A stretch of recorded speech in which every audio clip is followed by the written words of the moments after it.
O folo fa talo fa tu Samoa le vai ko le fiafi ida ua lua minute wa te le tula e li bai le tibia ba to ya o te ronei ai maligi bai loa matimunga ia ma mafa bai le palasi wanga ya ma to wi au kila dei bai se la fo ba to pidro yo kila di saute e le dei fo tibia le fiafi o le solo dei solulu a solo sfu breo do le basina o you lai lo a felu se fulu male tolu atalofa ba o folofa ba fa tuli mantu fa felo ya tuli swafa manu malolo tato ma te sili le langi e io Samoa me se fo le tato wa tu pele ia le atu tato te fa bebelo ai ia me se fo yo na tangata po e fa fonga mai nei ya mado wi ni usile dei ia la tai le lua la ka le lua se la pesili le lua se la wafe tangata Samoa o fa mawina pe o fa mawina o lea ua auto va ai New Zealand mai se fo yo atu u fa fotu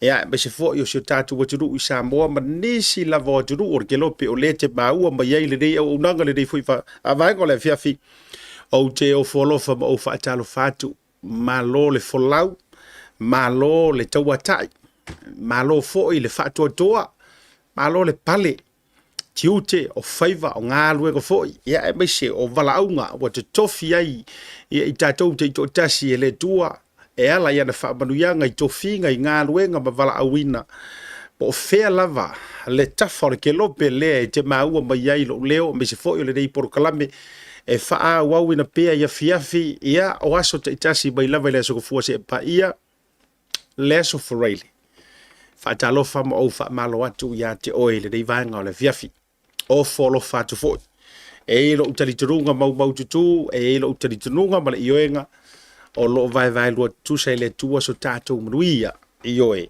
manuia o lo e sapi ai ia o le fia foi o lo o matou maua mai se foi ia ele nei vai tau ele o toi faingo fie fesuia ingo le tau fesuia ingo le soifuanga vave o le oaso, vave o le taimi, e le ilevanga e malei fua mai. Ia e toi whaasifo fo i whaili tau maftanga o le via fia whakari lau whainga ruenga. Awalanga o le sawa le na le ua iai ma fia ngai ma i ta dou i nei swinga. Ia aua e si la fia ma o mautinoa. O vahenga ua uma o na vala au ua valo ia mai ele. Tusi pa ia, whabai o le ao o mai aso e pupu uai. Ioi, ia aso, vave ele vai o le waki. Ia o aso fo i whainga tae le to e whaingo fie. Ui o lea. Ia. Ana tu o lea ua sire saanga lupe o le teao. Ta o toa tātou ta u le leia. Wa ngā fo ia ta o le tau sala i le rei aso. Fe au ngā luenga o tiute fo i. Lava singa sa fita i tunga iai. Si o tātou baturu. Ia po fe lava le Pitonuu o Aotearoa e maua mai ai le nei porokalame ia po Samoa, Australia, Amerika, Hawaii, le atu Europa, le atu Asia, le atu Pasifika, whaasolo atu i le Middle East, so se tafo laulangi. Wha malo atu, malo le sa ili malo le nei vanga leso. Ia, ila tau me fie filia le nei au unanga e saafi wha manuao. Sangi fa manu i lunga o fanga le dei vaenga fo i ole fiafi na lunga ia o folofa mo fa talo fatu pa ia o Samoa ia o le atu tofi o pa ia fo i o Samoa ia ele ia sisi ele se poto ele se polo fesa ele se vave e na te ngafa tauli maina leanga o Samoa le o mamala ia mai le fa songo au le atu folasa mai malai tele mai i le tauaitu ma le tautanga tau le motu sa se ia pa ia si o mātou motu tele i sa la fai ele ngoto i fwai le la i fale alupo ia whaaturou pa ia ma sa o Samoa le vaenga o le fiafi tātou sapa ia tama whanau e mai se fwoi e matua le tuu o wale tua marono whina ngalo le au whengaruenga titofia le tua fai lea mo tātou wala i malo ainga matama tama ma aingo tupu, aingo aingo papa, aina na iter malama, ainga na tawhaifa. O le fatu ainga tausi lea, tu mua mapule o i tu au malan taua, ainga le taima le waa au fono ti. Ioi, le motu au fo i ma papa, si o mato motu se la fai. Ia, polo pui nga, wafale polo tu tawhaitia ma tu tawhaitoa. Whaata lofa ma owo folo fatu le revanga o le fiafi. ia o ele te mafuta bai rungo program e ambali de yaso e ambai do waso e ser ki mungang ki moi matou o kilani ana pu ai be sia sia fo kirangi un tele mai lo ai yani usila ilo na o te tele ai o le fa solo mai anga po nga ile kasi va veao lua tolu i wa kaiminga lai fai au mafukanga fa le nga fu ngale laute lo u ile afiafi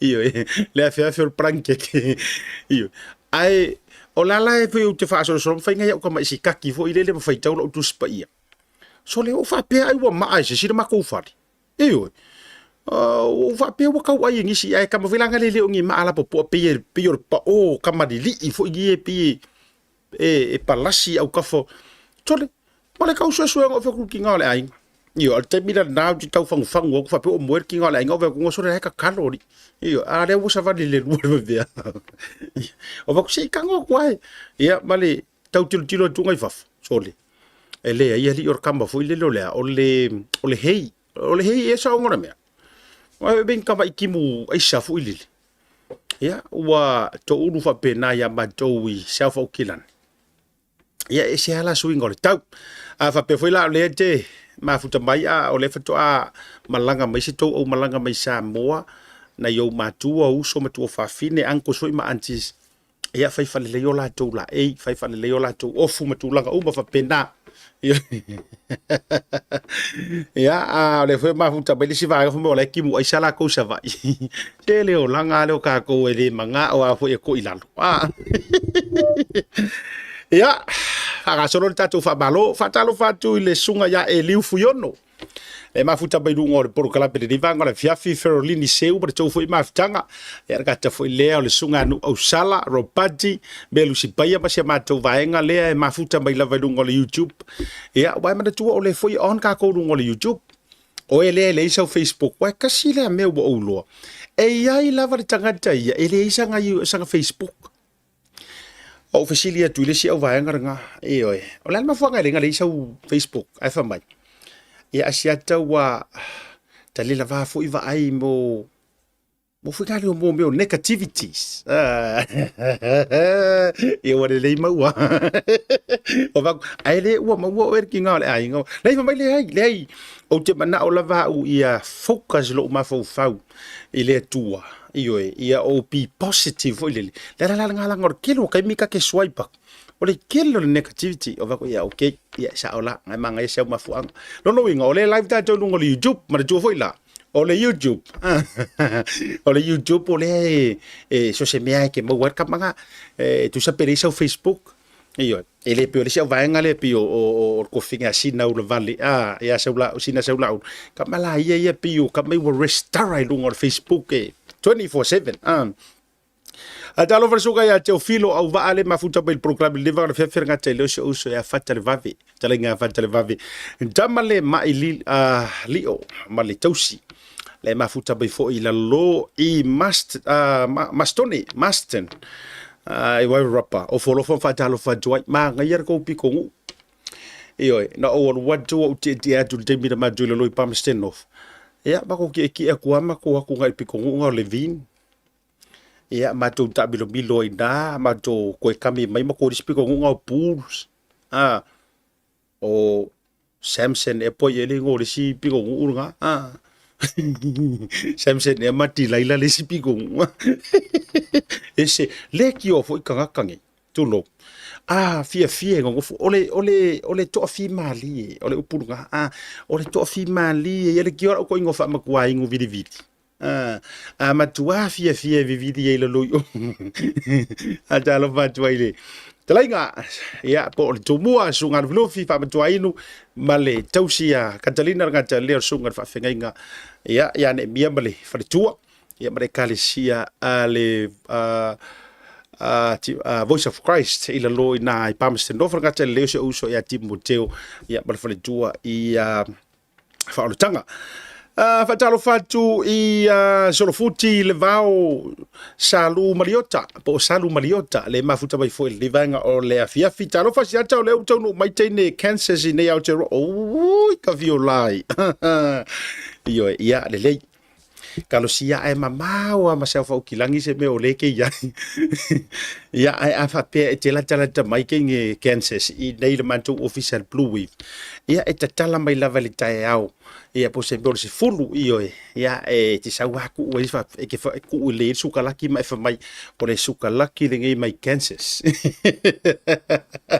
a talo fa tu malo le malanga mduia for ti misileti ia laiti le mafuta mai ia I LA I lalo manual I pata a talo fa mo volo fa tu de vanga o le fia me se fo le to fa e to ya tia ia para tau foi maftanga taro pau le mafuta mai fo le vanga le fia so fo mduia siata fa aftait maftanga ia le vanga le fia vitali me le nga te le ia o le tofine ya Lisha Chenpun ia o folo fa talo fa tu nga te le so ya Daniel Toa pe na ya kasi dia ka pi se fulu ya nga Facebook page le wo ai nei ia toa wo le lava wo le lopo fe tonu le Facebook a confirm io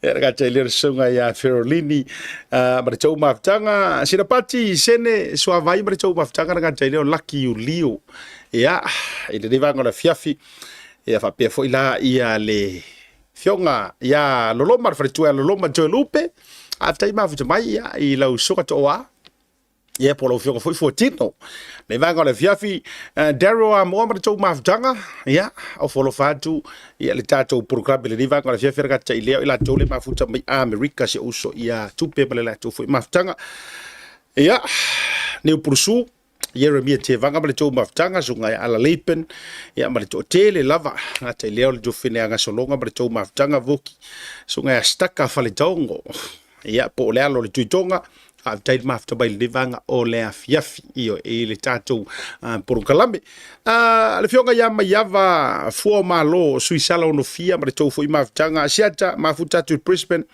e le vanga o le afiafi mo le tolo fanga mo utou ala slepen fele te fau mai ele te mile Stevenson manase talo from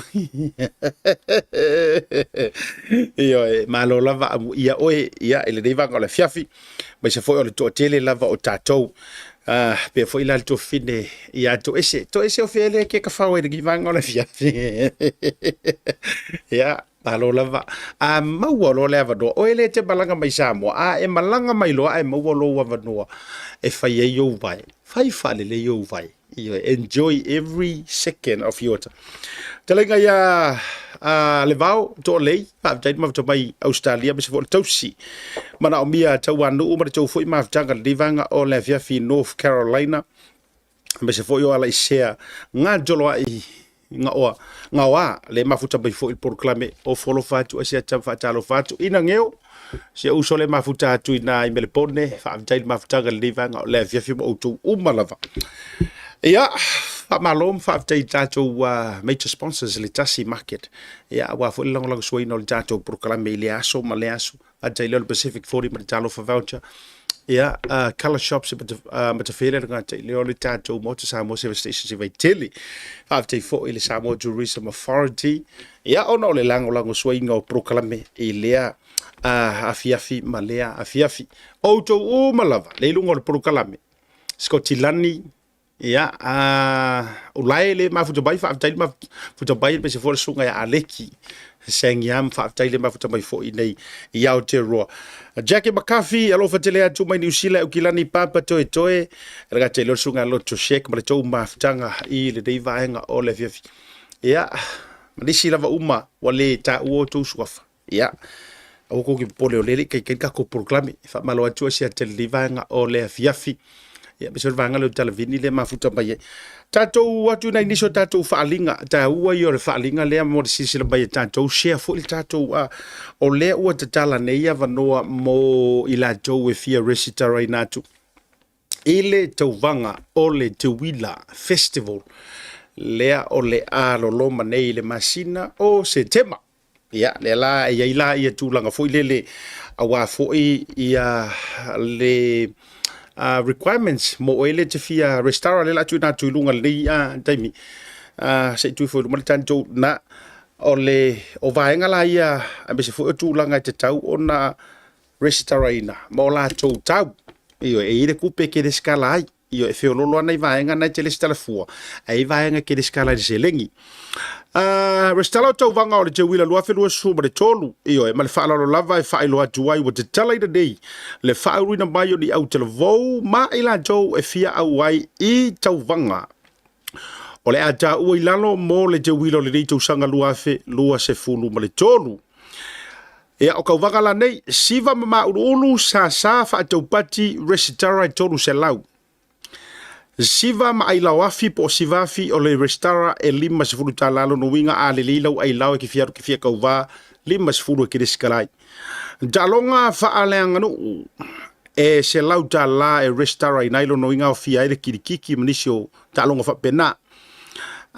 Ila tau fo ina le mo fale ainga ma fale mo mea tau lima ia e fa tau ina ile fo ia so tu mo fa tau nga tolu se lau tala e restara i nai.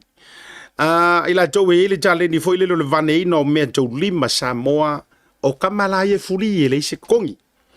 Ia ma le vaenga murimuri o tu nga fautasi ia o tu malopo o fioanga uma o loo fia manana o tau vai tu nga fautasi lima se lauta la e te resitara i nai vai foi o ke wa alfa pia ma kwala i kiri prices o ngai kau vanga le ai o le lestala le na ia le ai vaenga le vai body show fa jalanga fa so tai my Christian Scanlan i numero lo ta welunga ono tolu lima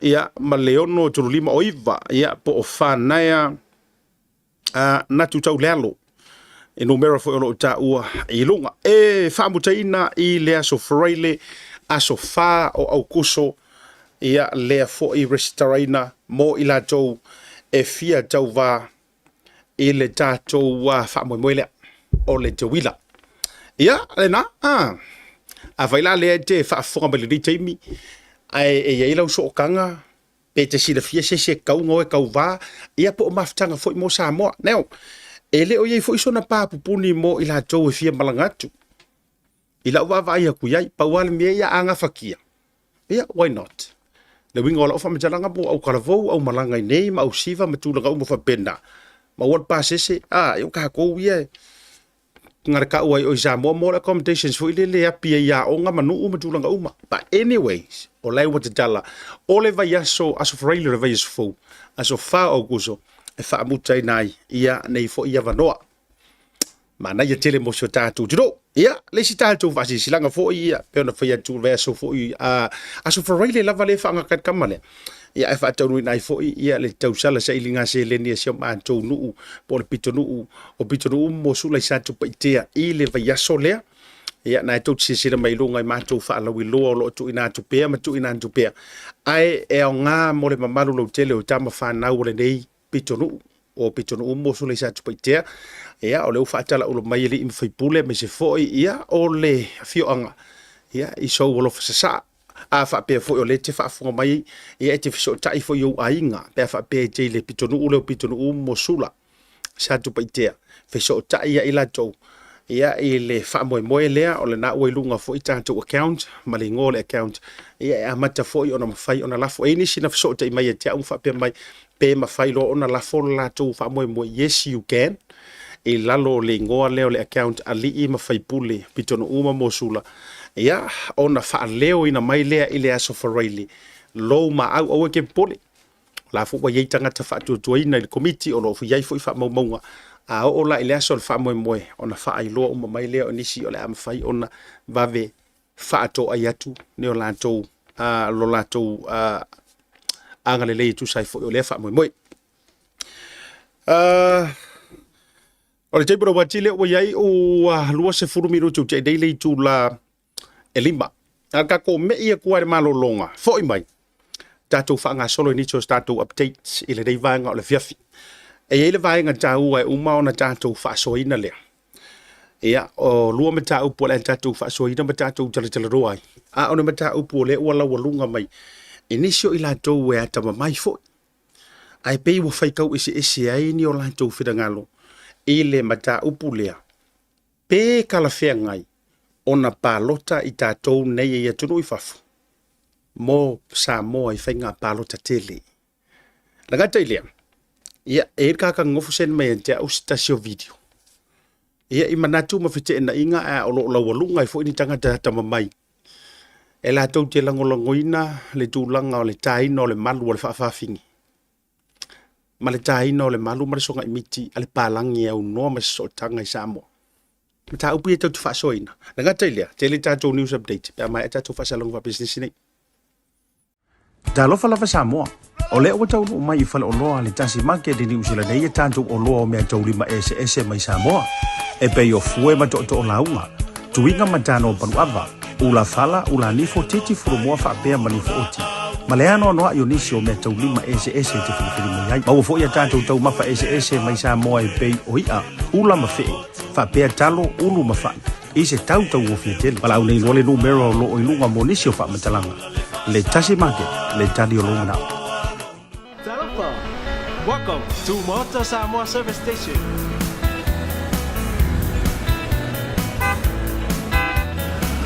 Talofa. Talofa.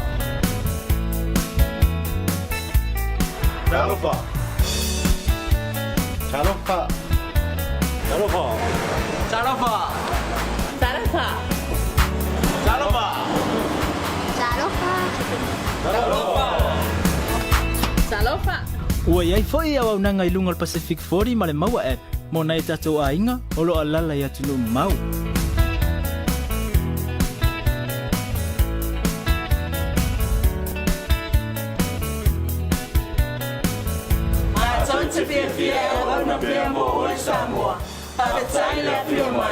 We will see you again. God bless.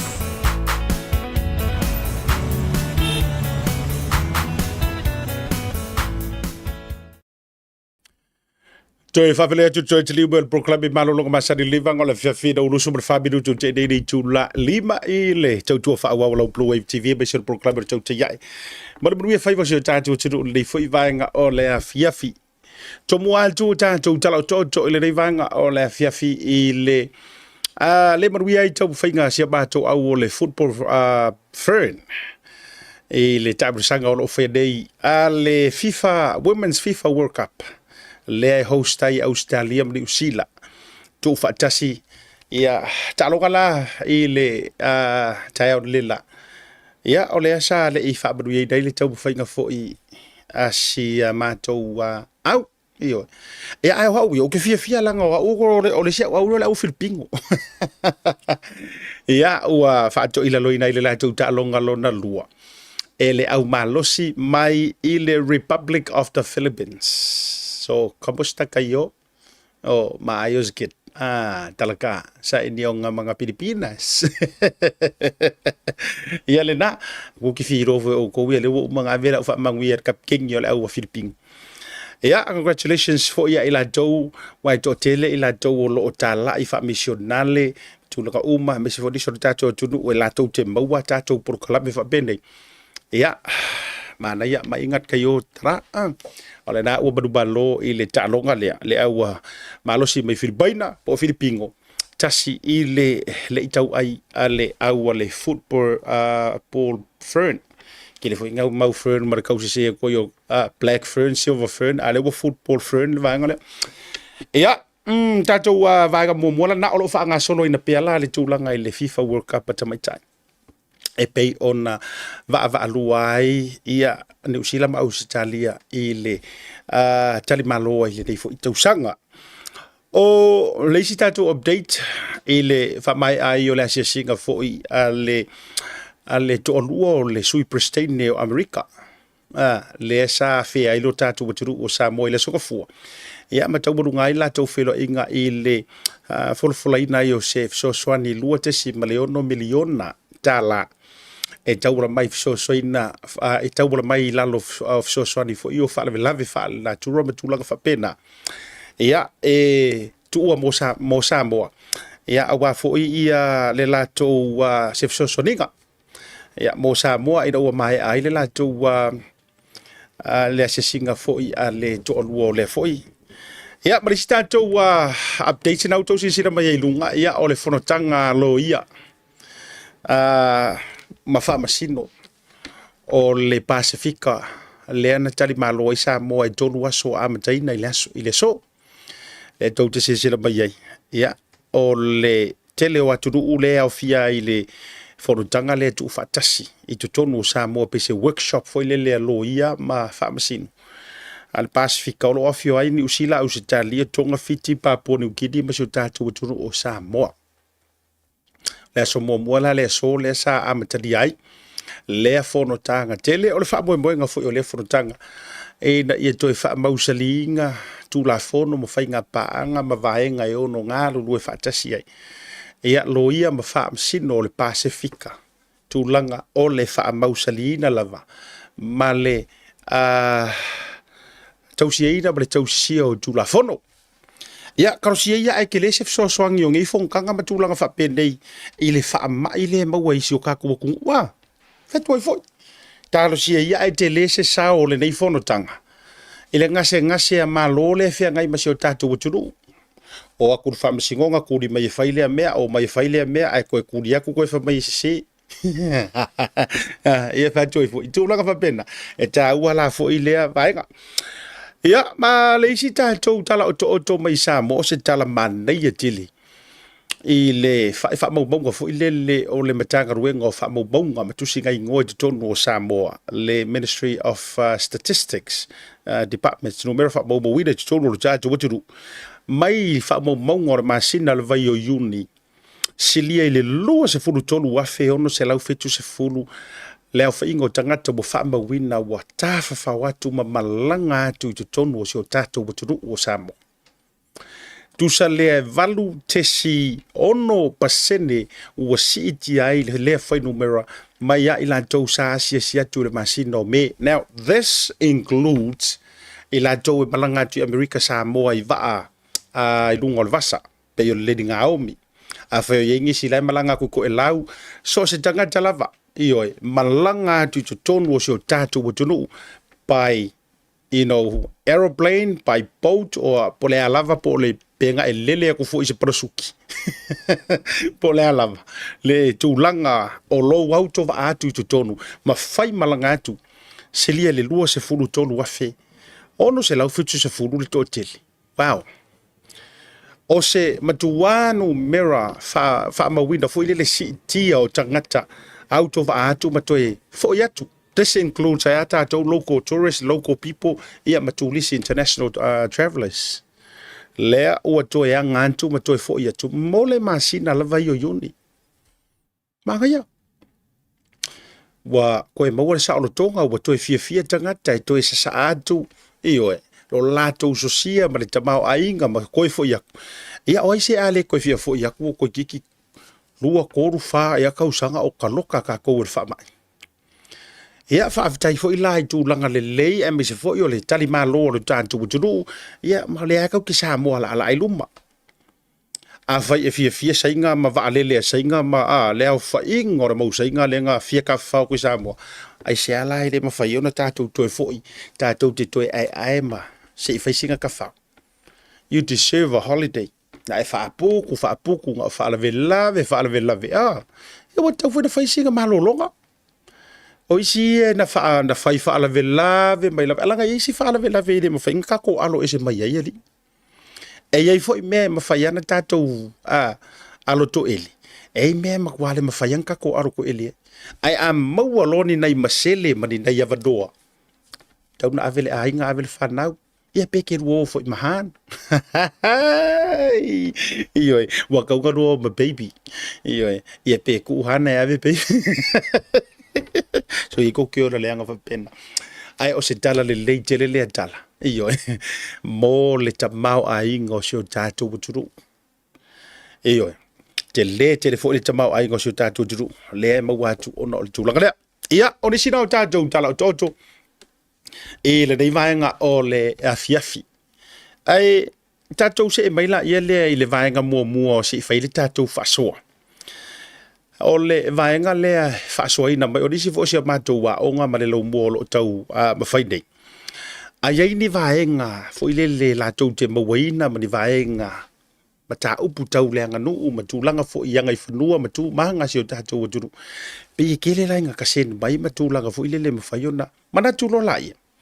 E la ma le video na sen mai. Ia. au te le o mai loa ia te le o mana fo ia va ve fa loa fo le ia lenga te lo na ko ki sila lungo le Instagram manisio o pese documentary na faila vai se tangata le o doctor kaka au te lo te sa ilia o ia ke mago fa se kan ai o le fa autuina fa pe o le fa ta waina o le malu male songa imiti mo na yo tatou tangata ia le tatou te ta ua o fa finge ia ai mai se fo yo palalangi fo ie ma tangata mai fafo ele ai so latou so tanga fa Samoa ia o le maka upulea o loa ka ko mata se fa tuala utala le o loa i tatou i mata upu nei fa soina ai ma fe ai le tupa wata ua o fa fine ona peile o le mata upu ua matua ma ale lava i le soifuanga leanga a fua fo i le movement ma le alu o le soifuanga ua iai le geikai a fua nei iai pei fōringa mai kui kiki a pei wa avea le whala putuputonga lea ma le foi vaenga o tangata kulo walanga atato wofo ia wa sira fia nga le lua tu ai ngole tama ma le tene pei taila ona ole ia tatau ua mapu e mai ai luma le tulanga lea ona yo tatou tangata fa pene si vaenga sia le tama ai pei le fia kama e fia kenge ia ai atene foi i le whanau mai ele fia kenge ai fia tama e pei ko ikikia pei ko ikikia pei se ku ai nga sa foi le lenka ko kala ngo ye tau mo bele winga la tal pei a kau faisa ka kala pe a tau sau ngo se se faisa manatu nga ile i na yo tato uso ngai pe au kala ngo fa fingi ia matua fa fine ne e ko ikikia pi kefu foi le ke wa upset lo la tu tamali anga ke wa upset lo tamali anga o le sika ngaka pe ele popoia nga kala e fai le au fai ngaruenga le tua ai aka u fai lo se kala nga ile si vaenga sia nga peile a foi le lo se tu ai nga sa foi le ke wa kamala ia e te tau io e te tau akri la utala le te tau fai atu io ona o le faa ofi o finga mai lava o le tūlanga i lea ia te tau nga peile a vea ma monga ma mafa e le mawhai ai o nga kau kakarasa o iska ngaka o au e iei o tau ainga e iei o tei e iei fo i e o te whaawo i ai ma e pele i antia e leipo la tau o whaafinge ma whaafakama so karkalango keisia kwa e vale lenga o te vai atu le doctor le ka ngaka le lenga academic person le o ngare documentary le ia o ka ngi suafa la kau ave o ka fo ipi fia ma e lenga nu a le la se i vakusia u kama i angoso e le so doctor e le so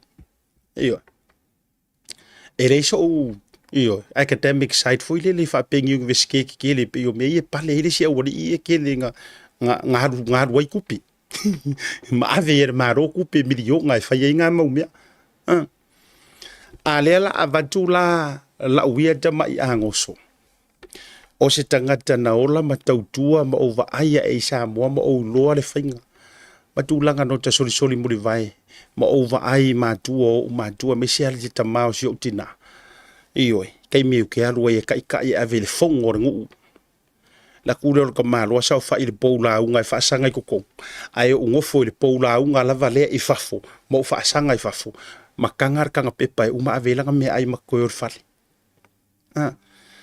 ela se fa ye tuaila la utama i fa soale ile winga le ngai pe a fa ni tatu tala si tu pale kulo wanga i fa finge nga ya wo fa finge wa fu ese le pele ngai me o fa yo kele nga ya u nga yo sister ma nga ya u but it's got nothing to do i lo tala ile mesao o kira longa foi e iai foi na ia u fa finge mga yo ke fa finge lo ki akri lo fa soale na au vai what tele le fela utoa Nga whamai leo le tala le si ke lo pese afakasi pot kangaka narrating mai sounds like a female. Pese palang. Whamai la na tala le video lea. It's whamai, you don't have to speak Samoan. You don't have to know the culture to get a malu. Or to get a pea. I mean, come again.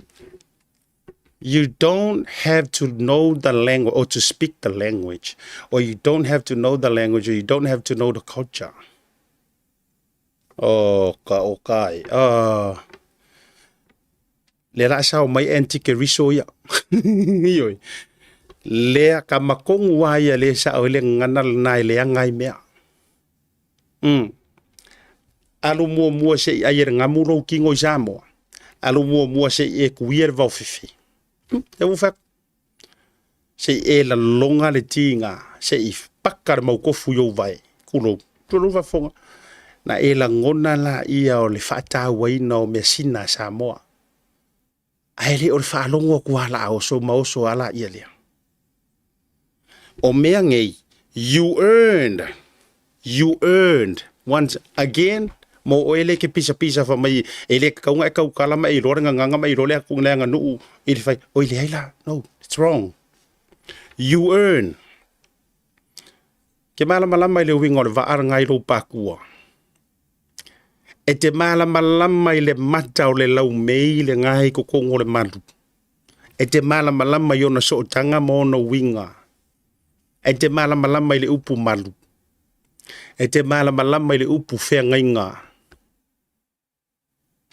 Ke le ale o saunga ruenga ke fi alu mo ya o upuia. Alu mo ya e manino ma e malama i upuia.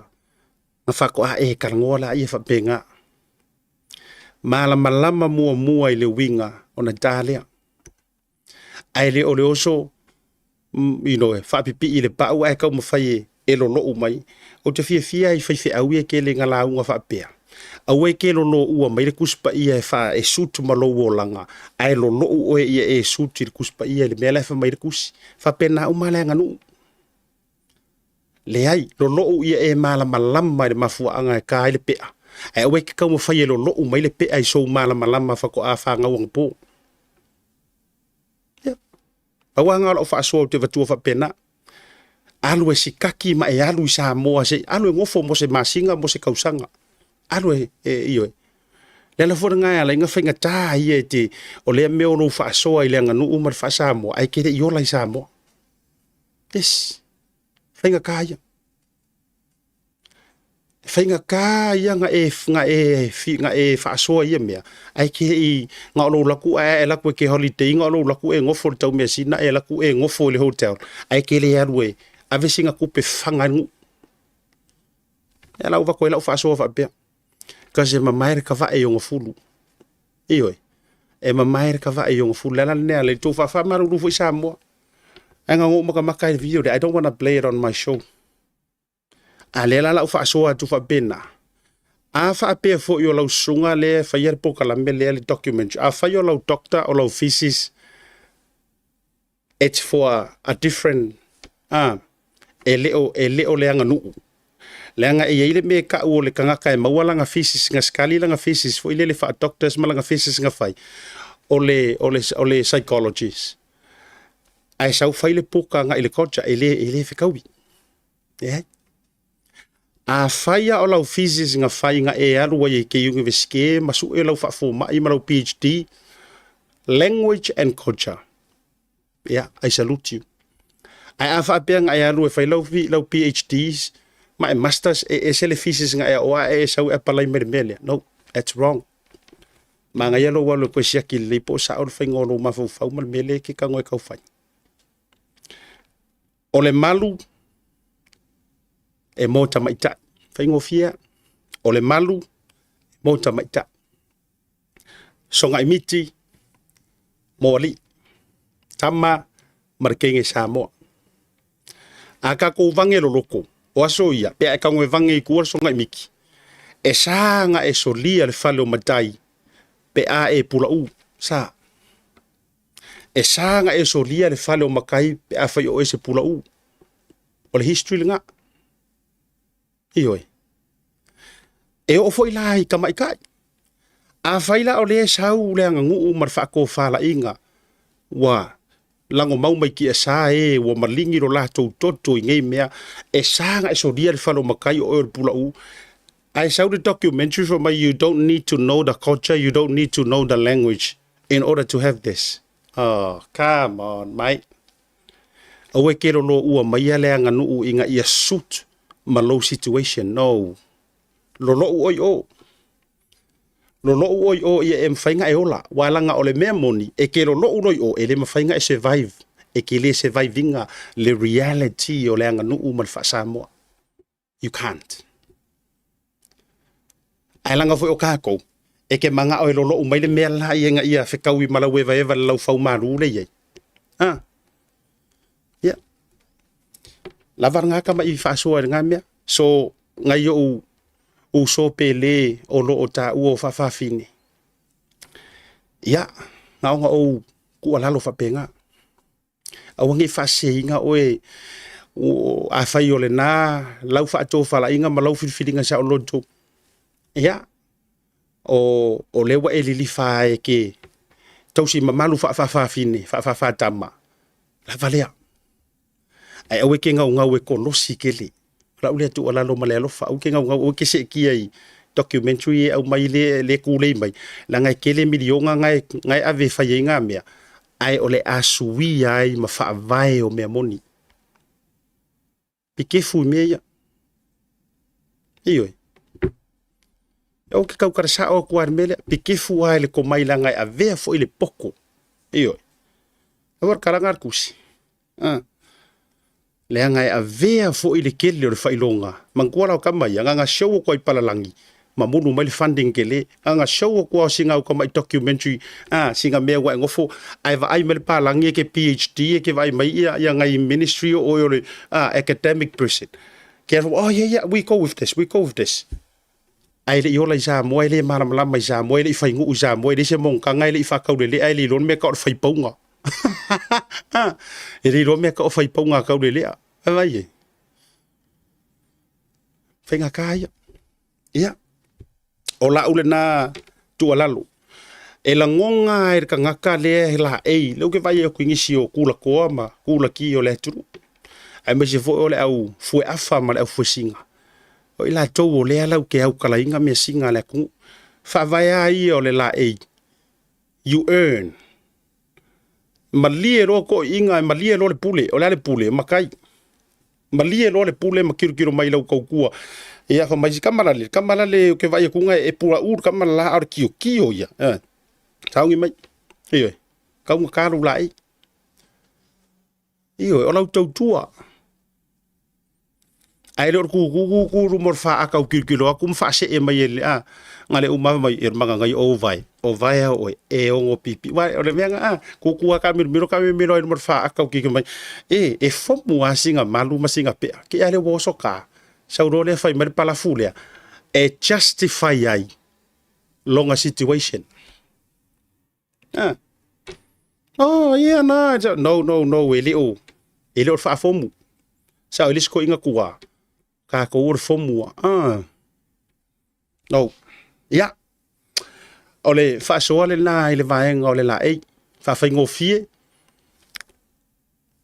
fe ausia o i laulen so ngai miki kamakange ya ole malu tatu tu fa fini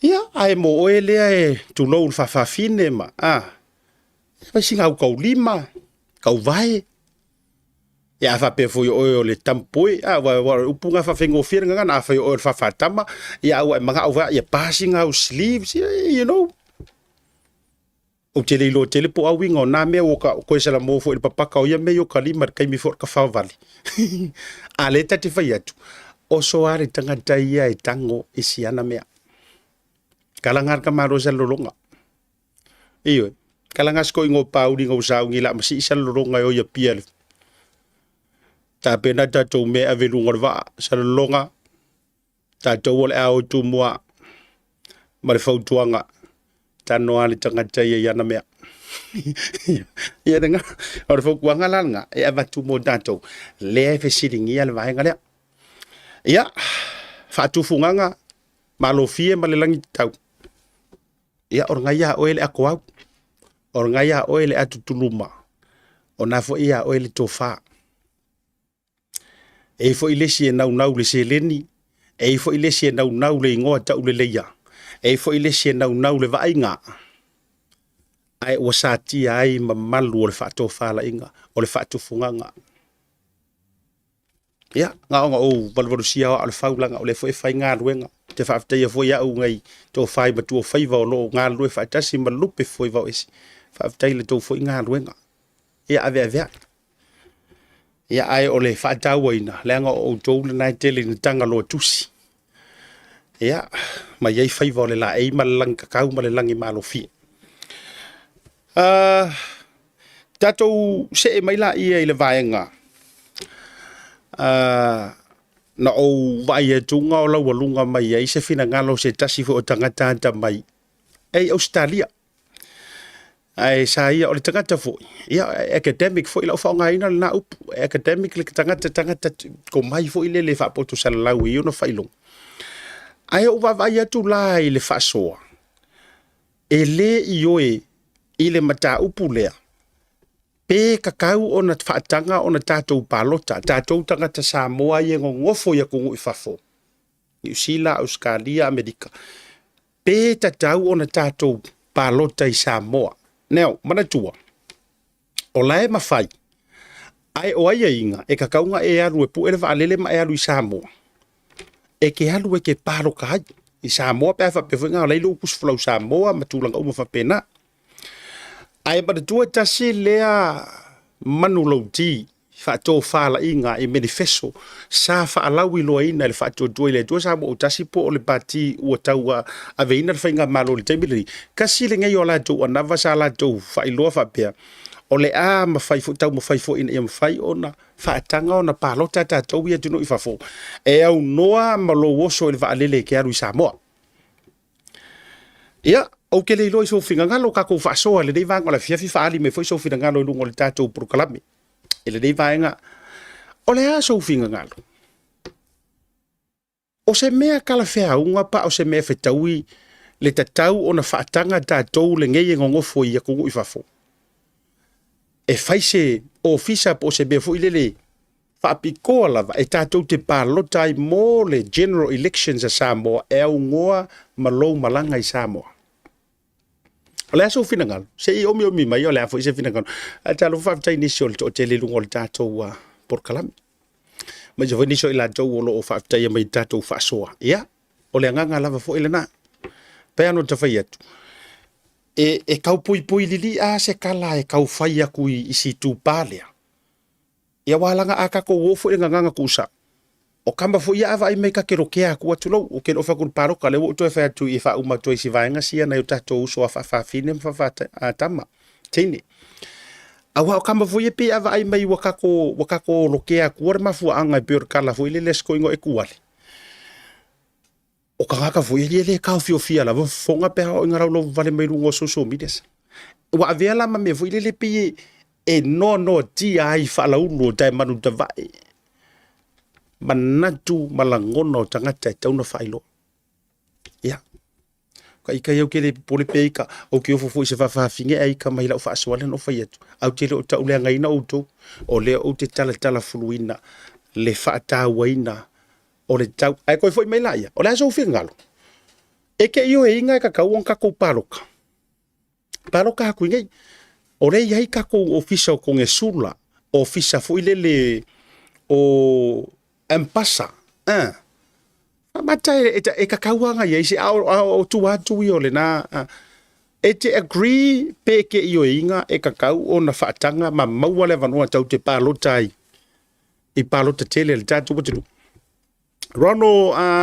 talo li tui io e asiata palota tangata uma o le Samoa mangaya nice e te le avanoa e palotai o tou mai fafo. Mana ke rol finangalo lea. O se si lai Samoa. Whafkai fo ia i la tou wailanga e so se i whaiatu ala utama i tala lea. E kei loa, ai fo isi kanga kalau ke vai a kui kua ko le mele a pie kau mumusu e kau ke paloka kui Samoa. Tu lou lava nei tangata Samoa o loo manga ngā oai. O isi fo iare kanga ka Samoa. Ia, o isi a kaka Samoa. Foi le pe kau maka e pe kau maka. E ai si tatu toi fo ia tulunga aia e ka kau nga fai nge mea e wha maongia ai saingi aku e ave e matai. Okay, mana ia yes agree. To tele la tolu te vai tule agree. Ko akele le agree le palota. O lo o wha angoanga e le fina ngalo le tangata lea o vai tule fai mai au se talia. A o le tangata fo ia yeilo na whailonga laua lunga. O lo whaangongoanga, ona na te le tali tonuin, o ina te le tali eina. Whamai, e le kakau. O le pāloka ia kaunga ku upea mō kangaka lai no nofo i to tonu o Samoa. Tali belei, au te ioe fo i ai e te tau o na tātou pālota. Mati le pule, matua te tau o na tātou pālota. O oe ora kanga kāngu Samoa. E whaia kuala ka kala lea. O oe o le tangata nu Samoa, o lea iai ka kou ofisa, o embassy matulanga whapena. Maka kua isia kungu Amerika matunu whapena. E iai la kou ofisa isia kungu maisia kungu. O tangata nu uala o ka masasaonga, e o whapena e whaila ko electronic votes, fo inga le lato te vote mai lava. O le paroka la kou, yes. Afa pe fe paroka kele Amerika, ala ile officially embassy ngai Manila i Philippines. O le au Amerika mama kangaka ngai i ngai nga fasi vai pace mo six palalangi ma me uma i fo uma faila ko i ngai. La or kangaka ngu or sigisengi Amerika. Ioe. Ai o leo te vava ia tu ile kangaka lea. Ai ese o te fa tu ala utala lea. A faio e fa fonga mai le kai mire ngai la ufa so. Langa, I agree. You know, to be honest. I agree. O au lesi kanga kai si iro uri makamaka. Lea ngai si whea tula la te tala lea. A wha apea o au maloka ko a lua maloka malata whanau malota au a inga e ko a lua se furu mako pe ko a koru se furu mato a inga e te tau na pālota le tonu ini. Ia. Ma ela peanga mai se kupe foi le o ele ke musu e o e paloka le palo e se imako malanga i Samoa e fele matou ale mo ke passport Samoa uma e fa leo ai la matou io la ngole mo ke ko la fokupe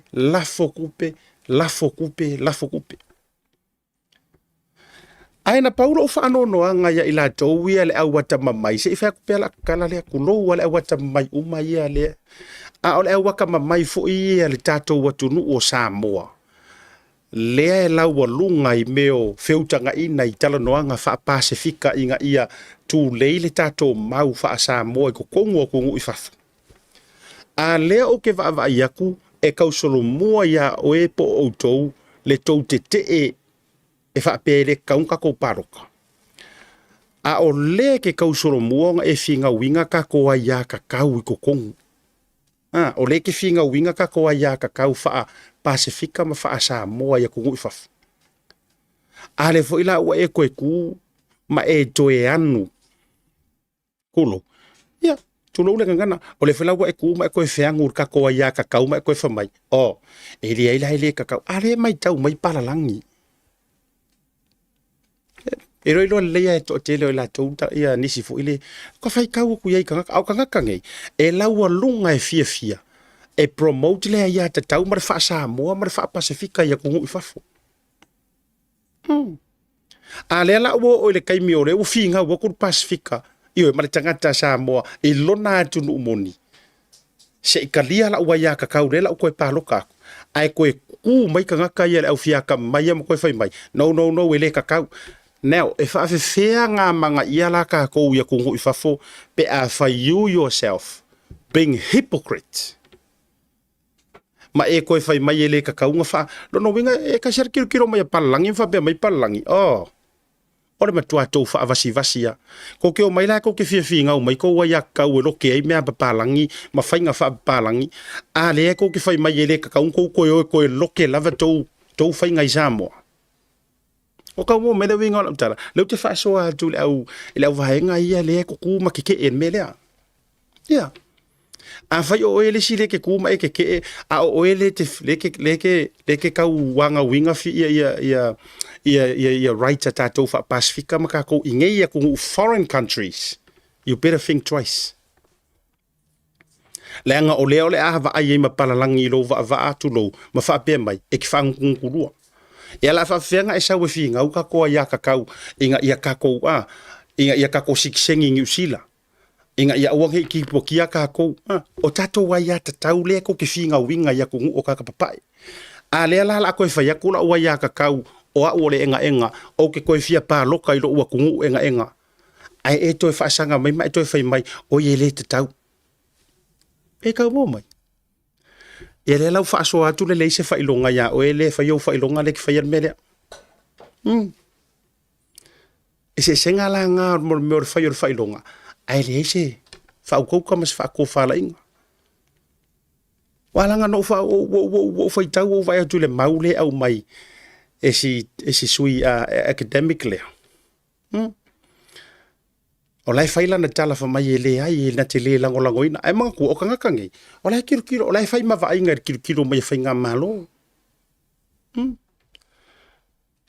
a faila o le kau sa ili so ka ko right ka ko ke finga winga ai lo tato wa ya tu tusa ya tu no uifafu ai se ala lenga e fai mai who are you to tell me I have no right to vote for my own country Eka mo mai. Ora winga la. Ya. E na ufa tata tu pena. O tatau. O nga kakala le vangor ngai ka paro ka yes. Wa kakau o le mela le nga fefefo. What's is there a harm? Is there a harm behind this? O iai se tu leanga ma se ku tau fa fefe ku o le fatanga o tatou e paloka yo. O iai, o le fisiringo merakasi. Leanga I lau human right fa ale lalo langi e maisio aku ngunge. You have every right to exercise say lau human right ma lau cultural right as long as there's no harm to someone else. O la ula fesili ya te oele ke musu e mau ke paloka aku mo Samoa.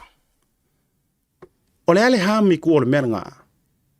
Ia, asia ka fa Samoa le ham langa lai ka ungumi mai mafau ngai ko inga ngai lo matutua le o le hanga me o le ham ke fa pe po le po ye po se hami ke ua a te ku fuku fa ngi ham. Le ai o iai se I tu onga leanga. E a fua inga mo musu mau ke paloka. Ai a o le kaimi ko ke manganga o ai. A o e foi la lete mafuta ka kia la le o mana o mana o fa sanga la o fa so ai le au fiaka mai e ya ku i fa fo le ko e musu. Ioi. Le o fa yadu.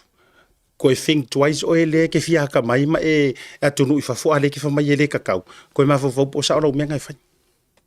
Ale la si fa sanga ta tu fa so e nai ya te o le te fa fonga mai Samoa. Ale ke musu. O le mea mua o visiti. O le mea le lenga e musu. O le atonu le mele ala ina e musu. Ua avea ea le to ilalo o le HRPP. I se tasi o whainga pati. Ka kia ia po le fast po ai wa angale kume le fast po se si apa ki po le tautua po le CNTP po le lava a. Ua avea ea le mea nga kupu ngei le paloka kele. Ma mea wa whaai tu au wai lo la valangona. Whamaka wa ave ele mea lea ua whaai ku au wai lo manatu. A vai o e musu o e lea e ke mafuka mai Samoa pe te nofo I Samoa mau ke palo kaku. O sao. Whamanta o sao. A o ai lea e te tua mai iai. O ai lea kou ke kua mai. Wharau kera lau kala. O ai lea tau te tua mai iai. I mea ia so uma ma mea fai, ma kulanga uma walanga kere o kua i ro maumanga ai ngei uma kai au, koko ngei. Manti ei pua aku lou whafonga Samoa. O ai lea e tua i ai i mea uma i le tele o aso faiso. Pe al moli, sinkas pawa. Pe al paipa, amul moro perka ko paipa. Maliu au, alofa mai se o whangau langa ka ko e pauru ku. Whai poipo au, ia malia mai or kinkiki ren kako kausia mai lava. A ole ala le tu ai ngā poto whaapea e tau te nau wai, e tau te le mana na o mā tau te pālo tātu. E pē ua kou whiwhiwhi ea. E po ole mea ea ua kou whiwhiwhi ea, e au mai sa ole pao ai tangata lau tele o le atunu. Le la a koe o mai lo ma fau le la unga si o anko foi le aki epikopo. O le pawa e ue kangaka e le ua. O le mea e ala o e le te musu. O e le ako ke musu por vahenga wha aporkiki, wha upufai le musu e paroka mako. Ko ke musu e amai sa o le pawa ya manto. We got the power, not you. For the election. E pule mako e fili ai o tou. Tou te o atu. E wha foe mea whai o malo ma le tātou watunu. E pule mako. O sa o e raka kala. Si wha so me. O sa o e pule ia me. O e pule ia kangakari i pe pule ia fatu. O le mea e ala o kuaku o le mea lea o le wha lilo le itu atu. Pese secret foi lele. O le wha lilo la le kuaku o le mea le mo musu ai ia kangaka ia po whoever le mo musu e mawhainga mako palo kako. Inga nge i sau sa o le pawa i ka ngaka e onga le pawa. E fili ai o kou. So e kou ke manga o la e o ai le election, e kou ke ua fo, e kou ke controllinga fo i le melea. Pe kau mau mai ere mele ka ke kau pese a kuai. Yeah. Ele whaasoa ile si au vaenga. A le ngā lero ua whaasoa sau. Le ngō lau te tuli au puina le winga o le upu lea. O le power e tangata. Now, where's my power? Where is my power? Ai ea se restriction. Ai ni restrictions o loka power. Se o koe whakasia, e se restrictions o loka paua ka ke vautai. Pau ale conditions lai ai, you have to be a Samoan citizen. Ma e lua su kasi anga ilunga. O le ai inga ke le ara ngai mawhai inga e paloka. E kakau o nga e ngofu ka ngā ka ngu o Samoa, ma e lua su kasi ilunga pau ngā. Pau ngā. A ole ala le mea ole ale makangkanga mai esika ku kama iska mai la moi ia o Samoa. Ia waka inga ngenge i le kako whewhewhewha i le paroka. E wha se 4 miliona le kako populations. A ole ngei le ikai nga o se afo se miliona. In fact ele o au se kolu se lau wafi. Wha se lau wafi. Ia probably 500,000 overall. Including matangata i e fafo. Au te tonua ia nga se lau varas furu wafi. O le mea ea o le mo musu e au mai sa o le pawa i ka ngaka e ka kaunga filifili akua. Peia o se faa lilo. Peia o se secret le leiku o melea. Awa kau ke kuua veai. Leangai e manga nga oloa. E manga nga oloa e sui le malo. Sui loa. E manga nga oloa fafo e sui. E manga nga oloa e sui paima. So what? O le mako kiuke le nga.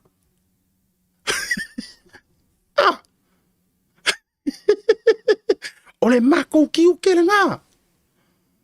So le anga o le kala nga ngau fai kau. I think 2 months ago ngau fai kau le street talk Samoa Observer. Kasi le ofisili. maybe not 2 weeks ago or more than, months ago, more than that. O le kasi le ofisili, o le ofisili le strict talk, e ko ke manga o ko ke agree o ko ia local stulo, e paloka mai fafo. Ko kelo isi fa mai ele ai sa uma fu anga fa mai. Ia langa ke ua a manga nga o ala sui fa nga malo sui fa nga malo. So who sui is the fa malo? The fa nga malo. Who can sui the fa nga malo? Yes, it's the people. Yes, o kali le nga. O hai la ke manga o sui fa nga malo. Pe o le mea a sui e Samoa, i ka ngaka le kongo Samoa, o ka ngaka sui ai a sui mai e fafo tu lou. Elenka ngaka. Iyo. Ya, na ona joe fa data fa pena. Au ko e fa ka fa penga. Leo ke kau ma fai vange mai ko kongu ku ko mele vesi ngai. Yes. It's people. A fai o ko fefefe. A fai o ngai ko ke fefefe i ke wa sui fai nga malo. Awa ko ke fefefe leanga o le fainga nga o le mea ka kaunga sui. So ele ma fainga ko ngofo umar paia inga ko sanga ngofo ya e ngoa ma le pa loko kangaka e sui o ko. O le ala e fefe au mai le pa loko e kangaka e sui o ai fa fenga sui. O le pa loto tangata ma le suinga o se mea e fa ai loa kuai ua le lava. Ia. O le upumongianga. Ioi. O le pāloka o le kangaka. Ma suinga o ngi mea. E whaai loa atuai ia te oe lea sa e tū i le foe po o nisi sa tū i le foe. Ai a sau le pāloka wale o oe. E iai le mea ua tupu. Yes. Kako koe foi mai pāloka e whai kongo e kalesia. Wai e kalesia pāloka kofi. Kako mai mafukanga vui ngale. E whape ngā li. E whape ngā. E ke soifua ma e au aunga ma e ku i le ngā kofi. Ma lou si la fia. E iai lo na taimi wha tapula aina. Ai a whai le lei ma soronga le lei ma. So le o le ale mea la asui e la kapaloka. O le a le mea la asui e fua la upaloka pe a whaapea. O le a soronga le i lava mea uma. Ia awala le whasa, whamore au whasa mako. Ia, o le tua lalo fo i whainga malo le watulai. Whakanga. No, it's got nothing to do with le ngai mawhainga uparoka, e mawhainga whakanga mai ia ua hea uparoka i o le fast o ke paroka le HRPP, o ke paroka le SNDP. No. E ke fo fa pe mai sesi ma fa pe mai sol. E manga ngawa no. E pengi fiki ia lela o fa ke ko. E pengi fiki ia mai si kaka. Whether you're fast or HRPP, everyone reaps the same beneficial. Everyone. Yes. E le fa pe o kawa mo ko ngi fa pe nga nga ka fast le fia paroka le ai la fo fi o la fo ia kanga ka HRPP o la fo fi paroka ai le affordinga ngo i Samoa. Feololongi usila ia, au se kalia, ka o kai, Amerika, oka, o le a monga ma le whaafafa. A o lai e fia faiso latou sao i lo latou watunu. Awange i peika kou urko i ngā mea fuilele se ilo ngā e whai mā kou mai ofi. Ioi. O lau tu alalo fuilea ma le tatalongo ma le tangitangi al bumate. Wha mole aua nei wha o ngā ina tangata mai whafo ua nao sei ofi. Tu lou wha fonga. Ia. Aua ngai wha o ngā inga ngā sei ofi. Nale winga o le tala. E ngā o ngā mua o lou rima e kapalo iai. Ngā o ngā e manga oa i se mea kapalo iai. Aua. Ioi. Ai ngā o ngā umanga. Fu e le umu ma ve ese ma asa tongi ro ese kuri mangore o le tunoa. Le ngā kongua. Awa nei wha pena. Awa nei wha pena le wha o ngā ina o nei o tātou tangata mai e turu ui whafo. Inga ia soronga le lei mea uma. ai ia whaonga le tātou.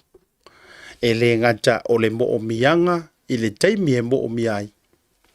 Ai whaali fo i ma whailoa lau wa ia te tau.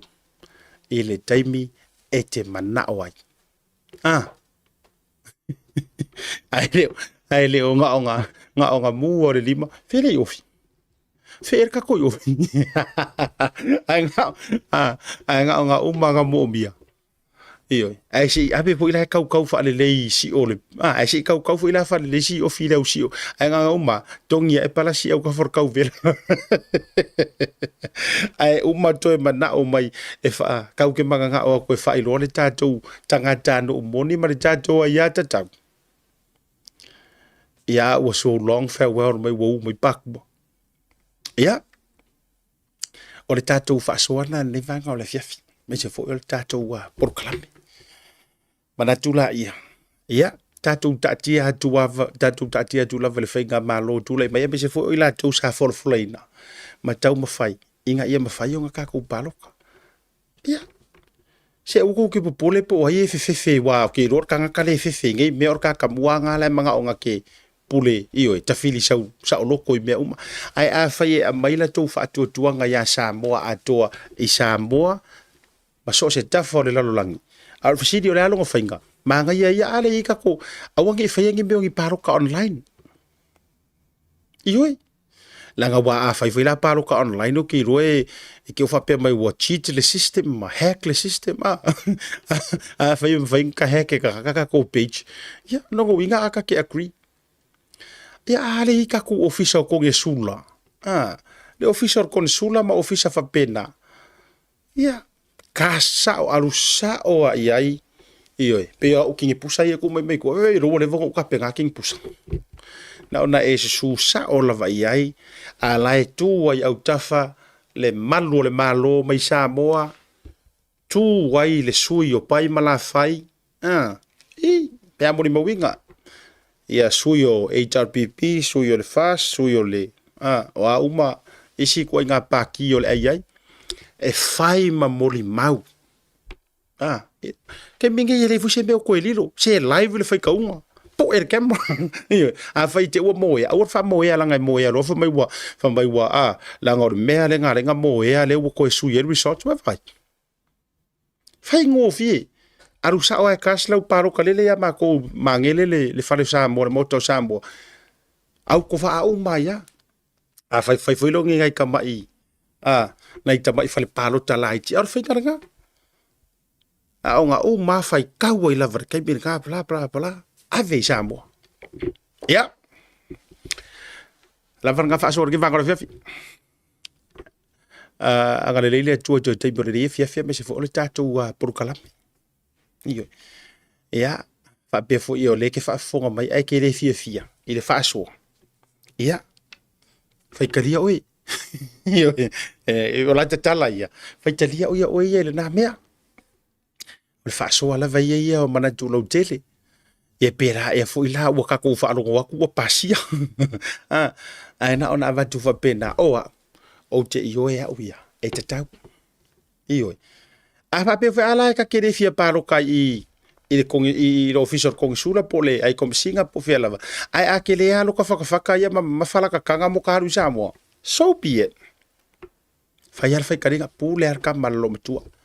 Ia, ai ele maua se mo ila dole fa fsiri mai dulang o fainga palo talaiti. O le fa ma oti mai. E te lo fo ia le va ve mo stato o tonga. Ia e mo mo la fo I ona fai lo mai Samoa tato media Samoa. Ele o yese aso ma oti o fainga palo ta laiti anai tu malo fo I e tolu ia ai tatou tuli matai pea ia tūlanga I Samoa me se fo yo nisio fuanga o lo fa ta auto mai si tatou tro taro soi fo le leo le tu fa malo nga lu nisio o tole o mai nga lu nga fa fa foto ato ai to mo to malawa le vanga le fiafi malo fa yo faiva malo fo ia te to nga lu ia por klabele ba ngaro se le baga o le to bali la fo ye vonga va tele o fo lo fa tele mo o to le vanga le fiafi fa manu ya tu nisio o to o lo fie lango le dei por klami ngole o mi le like ma le love share le tatou po klame le nei vaenga o le fiafi soifua ma ia manuia